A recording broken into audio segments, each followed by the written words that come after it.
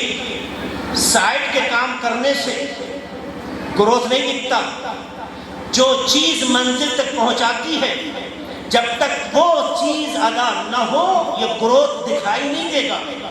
نماز پڑھتے رہیے، روزے رکھتے رہیے، نیکیاں کرتے رہیے، زیارتیں کرتے رہیے، جتنا چاہے کربلا جائیے، جتنا چاہے مدینہ جائیے، سب اچھی بات ہے، مگر یہ گروتھ کی شکل جب اختیار کرے گا جب آپ کا ماں سے رشتہ ویسا ہو جیسا خدا چاہتا ہے۔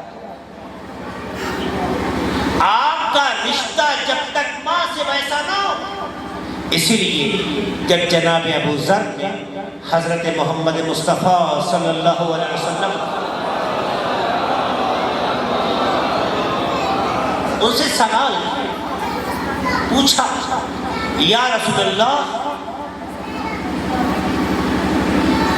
اولاد پر ماں باپ کا کیا حق ہے؟ جانتے جاؤ کیا؟ ہما جنتک و نارک۔ پیغمبر نے فرمایا ماں باپ ہی تمہاری جنت ہے اور ماں باپ ہی تمہاری جہنم ہے۔ کیا فرمایا پیغمبر نے؟ ماں باپ ہی تمہاری جنت ہے، ماں باپ ہی تمہاری جہنم ہے۔ کیا کہنا چاہتے ہیں؟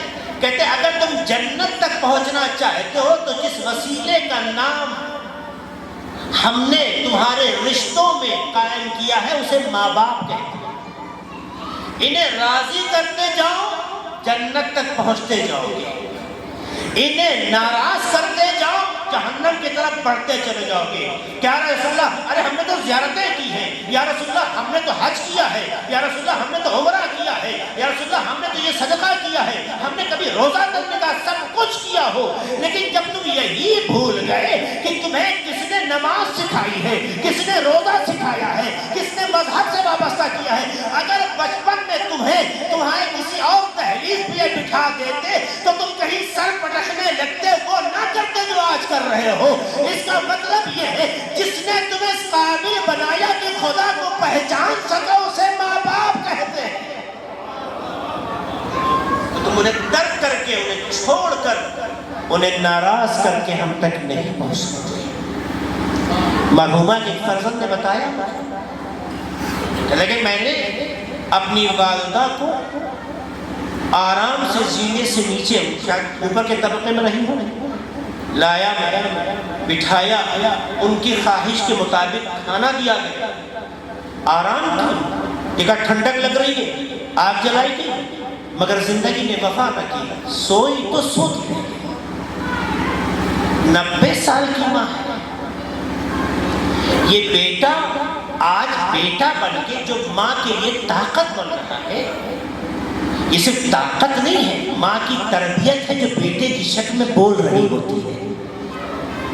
اور جو اولاد ماں کے لیے اتنا وقت دیتا ہے اس کی دنیا بھی کامیاب ہوتی ہے اور آخرت بھی کامیاب۔ میرے جوانوں، پیسہ کتنا بھی لے آؤ، ہر خوشی پیسہ نہیں دیتا، اور کتنا بھی دولت ہو رکتی نہیں ہے، جو رک جائے اسے دولت نہیں کہتے۔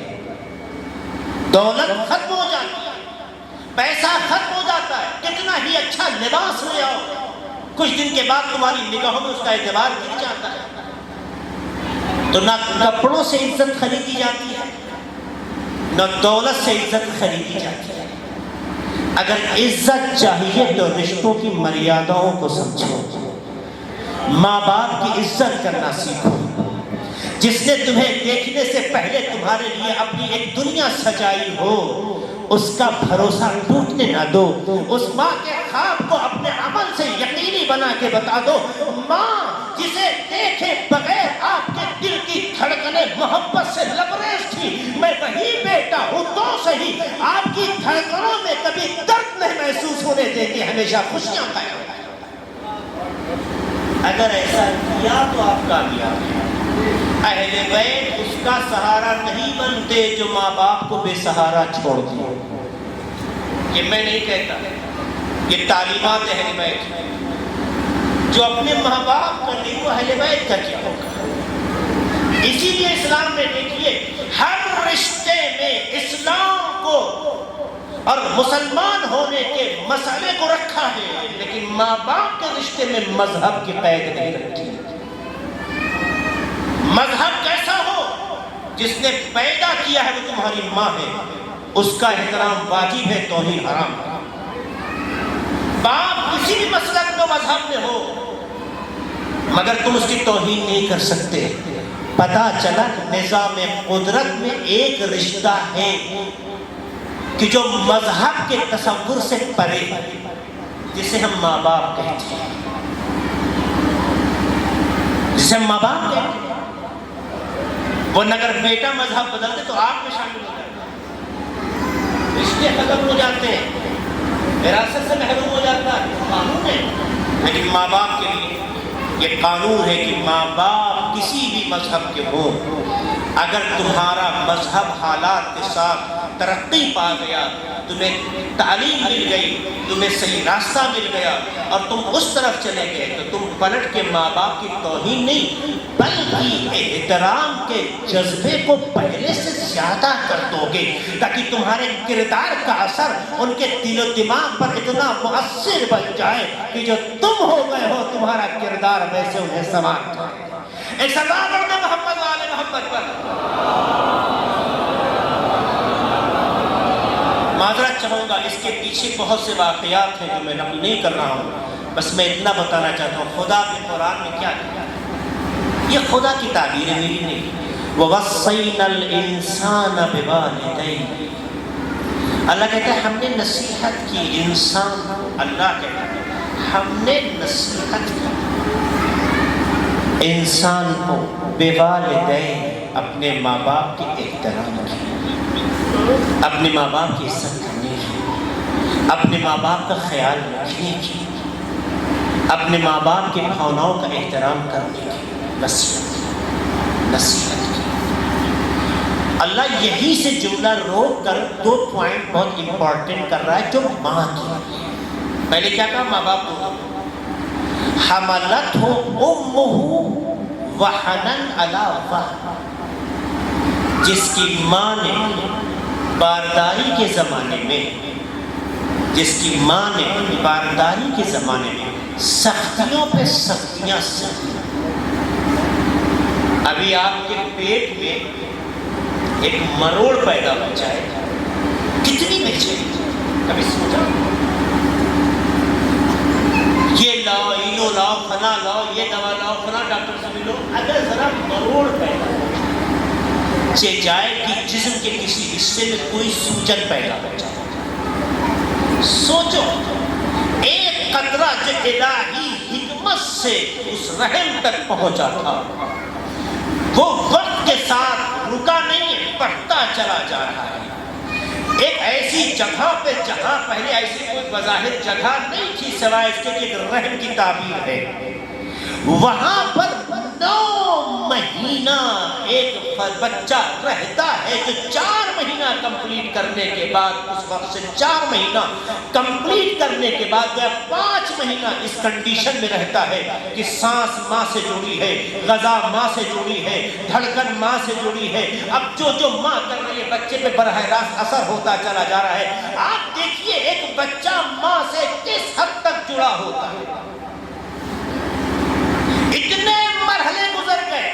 ارے چھوڑیے اس کی آگے کی بات کہتے ہیں، ہمارے سماج میں کتنے ایسے باپ ہیں جب ماں کہتی ہے تھوڑی دیر بچے کو سنبھال لیجیے، میں روٹی بنا دوں، میں جھاڑو لگا دوں، میں یہ کام کر دوں، تو 10 منٹ 15 منٹ کے بعد یہ بازو باپ کے درد کرنے لگتے ہیں، یا تو واپس کر دیتا ہے یا پھر بیوی سے لڑ پڑتا ہے۔ جس بچے کو جو آپ کا بیٹا ہے 15-20 منٹ کے بعد آپ کے بازو جواب دے گئے سلام ہو اس ماں پر جس نے 9 مہینے اپنے شکم پہ رکھا کہ جہاں پر اپنے ہاتھ کو کوئی لے کر ہر وقت کھڑا نہیں رہتا ہے کہ میں شکم کو سنبھالے ہوں، مگر کبھی اوف نہ کہہ کر اس کی حفاظت کر کے بتایا کہ جو اولاد کو سنبھالنے میں کبھی نہ تھکے اسے ماں کہتے ہیں۔ یہ میں تعبیریں نہیں ہے استعمال کر رہا ہوں، میں جان بوجھ کر آپ کے ذہن تک ایک پیغام ہے، اللہ یہی کہنا چاہتا ہے اور آسانی سے نہیں ہے۔ وَحَنَّنْ عَلَىٰ وَحِنْ قرآن کہتا ہے سختیوں پر سختیاں برداشت کرتا ہے، اس کا مطلب ہر لمحے کی سختی وقت کے ساتھ بڑھتی جاتی ہے۔ وَفِصَالٌ فِي عَامَيْنِ، جس نے 2 سال تک تمہیں دودھ پلایا، حملت امو وحن لبان وفصال فی عامین، 2 جملے ماں کے پھر پلٹتا ہے انشکر لی والدیک، تو پھر ہماری نصیحت یہ ہے کہ میرا شکر ادا کرو اور اپنے والدین کا شکریہ، اپنے والدین کا مجھے بتائیے دنیا میں شکریہ نہیں تھینکس ہے نا، ہمارے عام لفظوں میں شکریہ کے بڑے مساوی ہیں۔ عام لفظوں میں کسی کو گفٹ دینا، کسی کو تھینکس کہنا، یہ شکریہ ہی تو ہے۔ آپ منہ بنا کے دیتے ہیں، منہ بسور کے دیتے ہیں، گفٹ جب دیتے ہیں کسی کو ایسے کرتے ہیں، یا بڑی تواضع انکساری کے ساتھ ہاتھ میں لیتے ہیں، مسکراتے ہیں، آگے بڑھتے ہیں اور دیتے ہیں۔ اس کا مطلب یہ ہے کسی کو گفٹ دینے کا طریقہ چہرے پہ مسکراہٹ ہو اور آپ اکڑنے کے بجائے ایک تواضع ہو، ایک انکساری ہو، اس جذبہ عاطفی کے ساتھ سامنے والے کو گفٹ دیا جاتا ہے۔ ماں باپ کا شکریہ ادا کرو، کس بات کا؟ وہ چاہتے تو تمہیں ضائع کر دیتے مگر تمہیں پیدا ہونے کے بعد اپنی زندگی میں تمہیں وہ جگہ دی جو ایک انسان کو جگہ ملتی ہے۔ چاہتے تو تم سے اپنے رابطے کب کا توڑ دیتے، تمہارے پیدا ہونے سے پہلے تمہیں ختم کر دیتے، جیسا کہ آج سماج میں عام بات ہے، مگر نہیں کیا۔ اس کا مطلب ہے جنہوں نے تمہیں چاہا ہے تب تم دنیا میں قدم رکھے ہو۔ تو شکریہ یہی ہے کہ ماں باپ آپ نے چاہا تم اس دنیا میں آئے، آپ نے چاہا تم ایک اچھے جوان بنے، آپ نے چاہا تم ایک اچھے انسان بنے، آپ نے چاہا تو ہم یہ خوبیاں پیدا ہوئی۔ جب یہ جذبہ کار فرما ہوتا ہے تو پھر ماں کا حق ادا ہونے کے راستے طے ہوتے ہیں۔ الی المصیر، خدایا کب تک میں ایسا کروں؟ تیرا شکر کا شکریہ کب تک؟ 40 سال 50 سال کا عمر سے طے نہیں کرو گے، اپنی حیات سے طے کرو گے۔ الی المصیر، یہ عمل کرتے کرتے میری بارگاہ میں آنا، یہ قرآن کیا ہے؟ یہ الی المصیر یعنی میری طرف آنا، آتے آتے اس 2 کام کو فراموش نہ کرنا، ایک خدا کا شکر، دوسرے ماں باپ کا شکریہ۔ پتہ چلا ماں باپ کی سیوا ایک عمر تک نہیں ہے، ہماری سانس کی آخری رفتار تک ہے۔ خدا جس سانس کو قبول کرتا ہے اور مسکراتا ہے وہ سانس ہے کہ جس میں ماں باپ کا شکریہ شامل ہے۔ اگر ہم ایسے ہیں تو کامیاب، اگر ایسے نہیں ہیں تو کوشش کریں۔ صرف مجلسوں کے کر لینے سے آپ کا حق ادا نہیں ہوتا، اچھے تبرک بانٹ دینے سے سماج کو چاہے راضی کر لے، خدا کو راضی نہیں کر سکتے۔ آپ سب کچھ کریں جو کرتے ہیں، لیکن اس کے پیچھے جو مین کیریکٹر ہے اسے فراموش نہ کریں۔ اگر ماں حیات میں ہے تو اسے راضی کرنے کی کوشش کریں، اگر اب حیات میں نہیں ہے تو اس کے قبر پہ جائیں اور ویسے ہی گفتگو کریں جس طرح اولاد اپنی ماں سے بات کرتا ہے۔ ہمیں تعجب ہوتا ہے جو ہمارے بعض مسلمان بھائی یہ کہتے ہیں کہ یہ کیا ہے، مرنے کے بعد اس سے باتیں کرتے ہیں۔ میں اسے کہنا چاہتا ہوں دنیا میں کہیں چلے جائیے، سارے مسلمانوں کی قبروں میں قبرستان کے انٹری گیٹ پر بورڈ لگا ہوتا ہے السلام علیکم یا اہل القبور۔ کیا مطلب ہے؟ آپ پر سلام ہو اے قبر والوں. تو اس کا مطلب اگر وہ مر گیا ہے، سن نہیں رہا ہے، تو آپ سلام کسے کرتے ہو؟ ہر مسلمان قبرستان میں دنیا میں کہیں چلے جائیے، سعودی میں، عراق میں، ایران میں، انڈیا میں، ایک جگہ تو ہم نے خود دیکھا، اور بھی جگہوں پہ جا کے آپ دیکھ سکتے ہیں.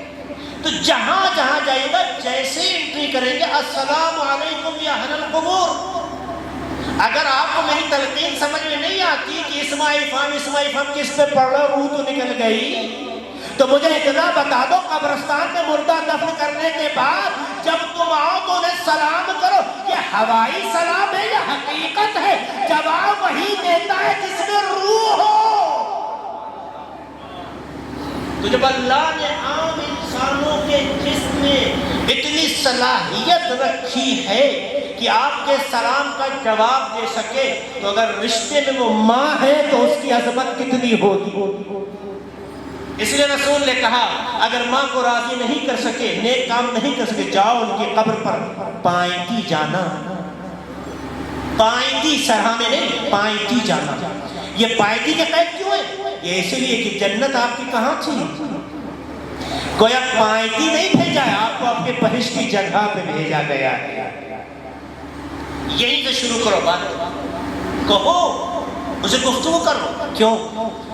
اس لیے کہ کوئی روح، کوئی انسان کو مرنے کے بعد اس کی روح واپس آئے یا نہ آئے، لیکن روایات کہتی ہیں اور تاریخی تجربے کہتے ہیں ماں باپ کی روح اولاد سے دور نہیں ہوتی. ماں باپ مرنے کے بعد بھی جب خوش ہوتے ہیں جب ان کے بچے ایک ساتھ خوش ہیں. مرحومہ کے بیٹوں، مرحومہ کی بیٹیوں کو مخاطب کر کے کہتے ہیں ماں باپ خوش جب ہوتے ہیں، آپ کی بھی آغوش بچے ہیں، آپ کی خوشی کب محسوس ہوتی ہے؟ جب سارے بچے پیار اور محبت سے ایک ساتھ ہوں. جب ایک ساتھ اکٹھا ہوں تو ماں باپ کتنا خوش ہوتے ہیں بچوں کو دیکھ کر. ماں مرنے کے بعد بھی اپنے بچوں کو اسی نگاہ سے دیکھنا چاہتی ہے. ملتے رہیے، اکٹھا ہوتے رہیے. یہ آپ نہیں ہو رہے ہیں، آپ کی ماں کی تربیت کامیاب ہو رہی ہے. اسے قائم رکھیں. اور جب بچہ مصیبت میں ہوتا ہے تو ماں سب سے پہلے اس کے پاس پہنچتی ہے، درد مرنے کے بعد بھی. اگر یہ واقعہ سچ نہ ہوتا تو امام حسین جب مدینے سے کربلا کے لیے نکل رہے تھے، امام حسین جب مدینے سے اتنی عمر کے ہو چکے مگر پھر بھی ماں ہے، امام ہے، معصوم ہے، لیکن پھر بھی ماں کے لیے بیٹے. سوچے جب اس عمر میں آگے جذبہ کا اظہار تھا تو سوچو جب ماں فاطمہ گزری ہوگی. ایک لمحے سوچے یہی وجہ تھی. جب بچوں کو پتا چلا کہ ان کی ماں دنیا سے گزر گئی ہے تو امام حسن مسجد نبوی میں تیزی سے دوڑتے ہوئے گئے، یا بتا قدمات تم ہے بابا ہماری ماں مر گئی.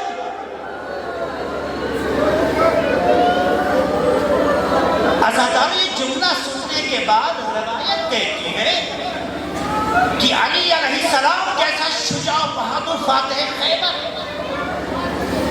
مولا علی اتنے بہادر ہونے کے باوجود جیسے شہزادوں نے آ کے خبر دی کہ بابا ہماری ماں اس دنیا میں نہیں رہی، تو روایت کہتی ہے علی اٹھے فہابت علی علی وجہ، ارے علی اٹھے ضرور مگر منہ کے بل زمین پہ گر گئے.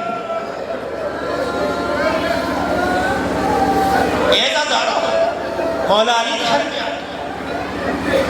حسب وصیت سارے مراحل میں ہوتے ہیں. ہوتا یہ ہے آداب اسلامی ہے، تعلیمات اسلامی ہے کہ جب جنازہ تیار کر دیا جائے تو ورثہ کو ملاقات کا موقع دیا جائے. آپ کی ماں، مرحومہ کے بچوں سے کہہ رہا ہوں، آپ کی ماں بھی گزری ہوگی تو آخری دیدار کے لیے بچوں کو بلایا ہوگا. جوان ہو گئے، آپ بچے بڑے جوان ہو گئے، آپ نے سوچو آپ کا دل اس وقت ماں کو دیکھ کر کتنا تڑپ رہا ہوگا۔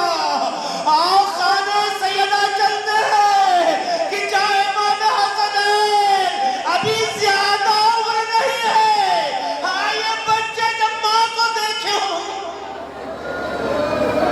سنتے ہیں کیا ہوتا ہے؟ یہی وجہ ہے کہ جب مولا علی نے کہا آؤ بچوں اپنی ماں کا آخری دیدار کر لو، تو روایتوں کے جملے بچوں نے کہا بابا ایسا کبھی نہ ہوا کہ ہم ماں کے پاس آئے ہو اور ماں نے اپنی باہوں کو نہ پھیلایا ہو۔ نہیں معلوم یہ جملہ کس احساس و جذبے کے ساتھ رہا ہوگا۔ تاریخ بشریت کا یہ پہلا موقع ہے، ارے بندے کا من کھلے، جناب فاطمہ زہرا کے ہاتھ بلند ہوئے، ارے ہاتھوں کا بلند ہونا تھا شہزادے ماں کے سینے سے۔ اب آپ محسوس کیجئے جب بچے اپنی ماں کے سینے سے لگتے ہیں تو کس جذبے کا اظہار کرتے ہیں۔ وہ درد کبھی ختم نہیں ہوا۔ امام حسین علیہ السلام جب مدینے سے نکلے، پھر پلٹا رہا یہاں پر، جب مدینے سے نکل رہے کربلا کے لیے قبر جناب فاطمہ زہرا پر آتے تھے، نکلتے وقت جب آئے ہیں تو ہاتھ رکھ کے جملہ کا اماں مدینہ چھوڑنے کا غم نہیں ہے، اے ماں درد اس بات کا ہے کہ آپ کو چھوڑیں گے تو سکون کہاں پائیں گے۔ اے ماں جب دل مضطرب ہوتا تھا آپ کے پاس آ جاتے تھے، اے میری ماں اپنی باتیں کیسے رکھوں، اے ماں آپ کے قبر پہ چراغ کیسے کروں۔ اور اس جملے کو کہتے ہوئے اتنا امام تڑپے کہ بے ہوش ہو جاتے، امام بے ہوش ہو جاتے۔ عزاداروں تاریخوں میں اشارہ ملتا ہے، بعض بزرگ علماء بتاتے ہیں کہ جیسے ہی امام حسین بے ہوش ہوئے ماں قبر میں تڑپ اٹھی، قبر جناب فاطمہ زہرا علیہ السلام لرزنے لگی۔ اس کیفیت سے بظاہر امام حسین کی آنکھ کھلی، یہ لرز کے ماں کہہ رہی تھی، یعنی قبر لرز کے بچے کو ایک پیغام دے رہی تھی، اے میرے لال تمہیں ماں کبھی تنہا نہیں چھوڑے گی۔ ہاں عزادارو یہی تو وجہ تھی جب قافلہ کربلا پہنچ گیا، قیام لگا دیے گئے، کچھ لمحے کے بعد جناب زینب نے جناب فضہ کو بلایا، اے فضہ جاؤ میرے بھیا کو بلا لاؤ۔ جیسے امام حسین آتے ہیں، بہن ماجرا کیا ہے؟ اے بھیا یہاں سے خیمے ہٹا کے کہیں اور لگا دو۔ اے میری بہن ماجرا کیا ہے؟ بھیا جب سے خیمے لگے ہیں پشت خیمہ کسی بیوی کے رونے اور تڑپنے کی آواز، ایسا لگتا ہے کہ اس کا جوان مار دیا گیا ہو۔ امام تڑپ کے کہتے ہیں، اے میری بہن زینہ، ارے تم نے پہچانا نہیں، یہ کوئی اور نہیں، ہماری اور تمہاری ماں فاطمہ، ارے جو مدینے سے کربلا پہنچی۔ بھئی ایک جملہ کہہ کے زحمت تمام کرنا چاہتا ہوں، اے عزادارو جو ماں کربلا پہنچ کے اتنا تڑپی ہو، ہائے روز عاشور جب اس کا بیٹا دل کا بھوکا پیاسا، ارے شمر کا خود خنجر شہید کیا جا رہا ہوگا تو ماں پہ کیا اِنَّا لِلَّهِ وَإِنَّا إِلَيْهِ رَاجِعُونَ سَيَعْلَمُ الَّذِينَ ظَلَمُوا أَيَّ مُنقَلَبٍ يَنقَلِبُونَ۔ بارگاہ تجھے واسطہ ہے مدار محمد کا، ہمارے اس مختصر عمل قبول فرما، خدایا مرحومہ کی مغفرت فرما۔